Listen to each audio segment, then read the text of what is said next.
How is it possible that a person disappears in a small hotel, that nobody sees anything, and that every version of events is completely contradictory? This is the story of María Matilde Muñoz Cazorla, known as Mati, a Spanish woman who vanished in Lombok under circumstances her family calls a textbook crime. Indonesia is one of those places people daydream about. 17,000 islands, postcard beaches, volcano treks, coral reefs haloed in turquoise. Bali gets the spotlight, but Lombok? Lombok is the softer whisper next door. Fewer crowds, slower rhythm, cafe terraces along Senggigi, the Gili Islands just a boat ride away. It's where backpackers and honeymooners cross paths with retirees who finally have time to breathe. That was Mati, a 72-year-old woman from Galicia, Spain, who lived in Mallorca. Travel was nothing new to her. For years, she had explored Asia with confidence. She had worked as a flight attendant, a yoga instructor, and even taught English. She spoke several languages and moved through the continent with ease. Mati was not a naive tourist stepping blindly into the unknown. She was experienced, resilient, and endlessly curious.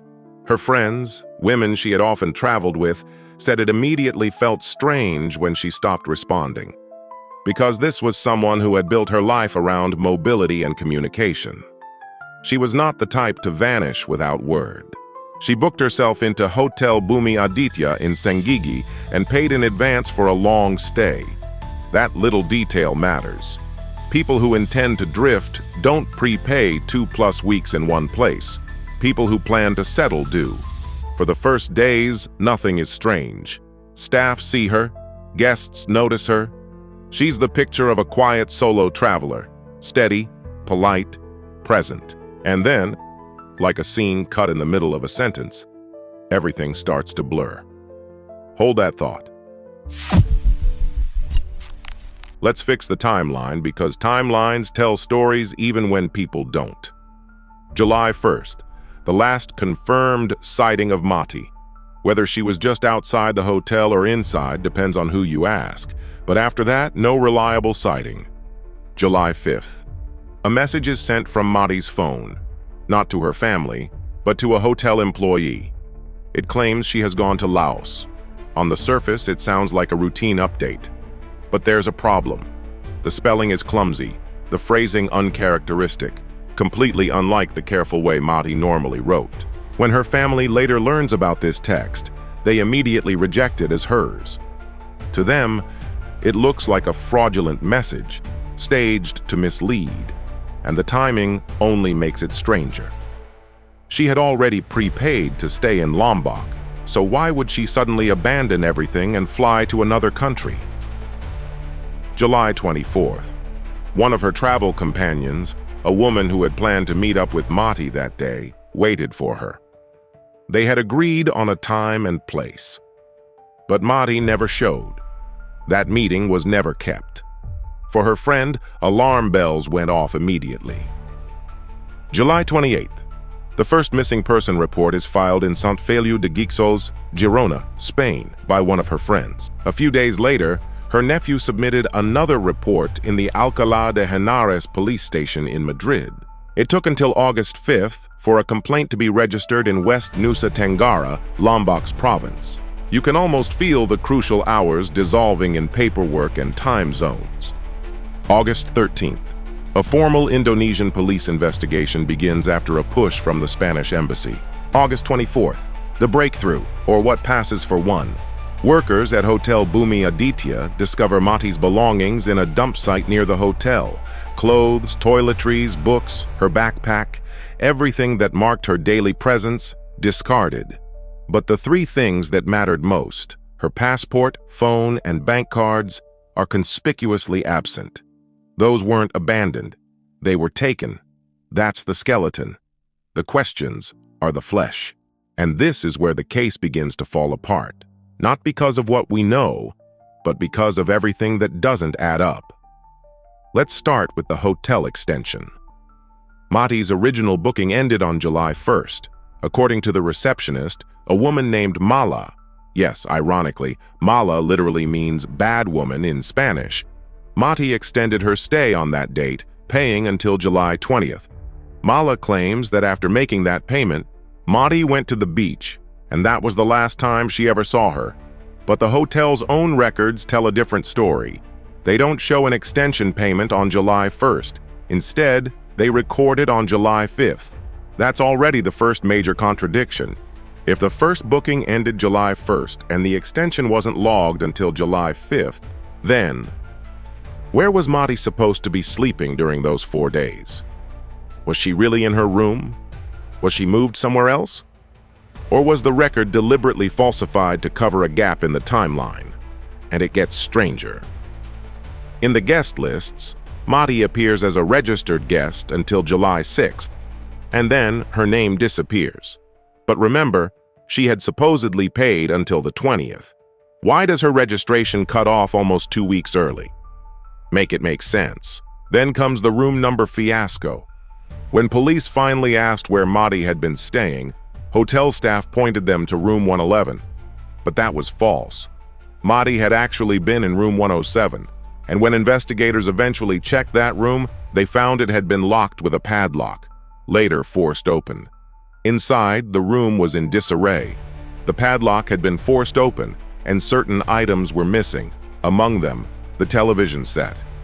At least that's what friends and family noticed when they compared the photos Mati had sent during her stay. In those pictures, a TV is clearly visible, hanging on the wall. Yet when police asked about it, hotel staff insisted there had never been a television in that room. So which is it? The photos don't lie. There was a TV, and later it was gone. Why deny it ever existed unless it had been taken or hidden? And then comes the belongings. On August 24th, almost 7 weeks after Mati's disappearance, hotel workers suddenly reported that they had found her clothes, sandals, books, and toiletries in a garbage area near the property. But think about that. How does it take a month and a half for hotel staff to notice or report a guest's belongings lying in the trash? Does the garbage really sit there for weeks without being collected? Or, and this is what the family suspects, were her belongings deliberately planted there much later, staged to create a narrative that doesn't hold up? Mistakes, repeated contradictions, wrong room numbers, disappearing items. Something here is wrong. It looks like concealment. Now think about it.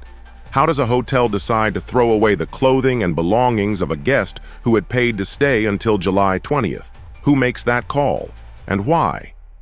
Add to that the missing TV and the forced padlock, and you're left asking, was there a struggle? A robbery gone wrong? Did she fight back? Because yes, Mati was 72, but she wasn't frail. Friends describe her as strong, active, healthy. Not the stereotype of a vulnerable elderly woman, but someone who could resist if threatened. And then another oddity, the motorbike she had rented during her stay. Without warning, the rental company suddenly came to collect it, offering no clear explanation. Why? Were they tipped off that she wouldn't be needing it anymore? Or was this another piece of the scene being cleaned up after the fact? When you put these details together, it starts to look less like sloppy management and more like what criminologists call post-offense behavior. Actions staged after a crime to obscure what really happened. Cleaning up, moving belongings, inventing cover stories, theater, not confusion. And Mala, the receptionist, added yet another inconsistency. She insisted that Mati had extended her stay with cash, but records later showed it had been done by bank transfer. Why lie about something so specific unless you're trying to redirect the story? The doubts only grow when you look at the hotel's reputation. In the months before Mati vanished, Bhumi Aditya had been hit with a wave of negative reviews online from international guests. Many of them complained of being robbed inside their rooms by groups of locals, while hotel staff did nothing to intervene. Some even described violent robberies. And if that was happening openly, what does that say about the safety of the guests staying there? Now let's step outside the hotel. Directly opposite the entrance is a mosque, and pointing at it, a security camera. If Mati had left with luggage, or even walked past that spot, she should have appeared on tape. But police in Lembar, who are handling the case, claim there is no footage. Why? Because the camera, they say, was broken. Oh, what a coincidence, boy. A shopkeeper nearby confirmed it hadn't worked for some time. So, what do we really have here? A retired woman disappears. Her belongings are later dumped in the trash. The payment records don't line up. The room number is wrong. The padlock is forced, the TV gone. The bike rental company swoops in to collect her bike. The receptionist tells conflicting stories about how she paid. And the one camera that might have shown her last movements, broken. One contradiction is an error. Two contradictions are suspicious. But contradiction after contradiction, lie after lie, that's when it starts looking like something else. That's when you stop seeing confusion and start seeing intent. This wasn't a thrill-seeking backpacker. It wasn't a reckless gap-year traveler. This was an elderly woman who had spent her life working, who now wanted to enjoy some freedom. She had experience, discipline, languages, caution. She had friends waiting for her. She had a family expecting her check-ins. Her family believes the hotel staff are complicit. They suspect a cover-up. They call it a crime of manual. And whether or not that's been proven, the sequence of events leaves them with no peace. They keep asking the questions the case refuses to answer. Who really sent that July 6th text? Why were her belongings in a dump, but her passport, phone, and cards missing? Why did the hotel staff point police to the wrong room? Why has nobody been taken into custody? As of today, Indonesian police confirm only that she never left the country. And that fact, paired with her missing documents, only deepens the darkness. The investigation is technically open. The embassy maintains communication. But there are no breakthroughs, no closure. We tell ourselves that careful planning keeps us safe. So when we think about her, we're left with the question her family can't stop asking. How does a careful elderly woman, on a simple holiday, vanish in the middle of paradise without a trace?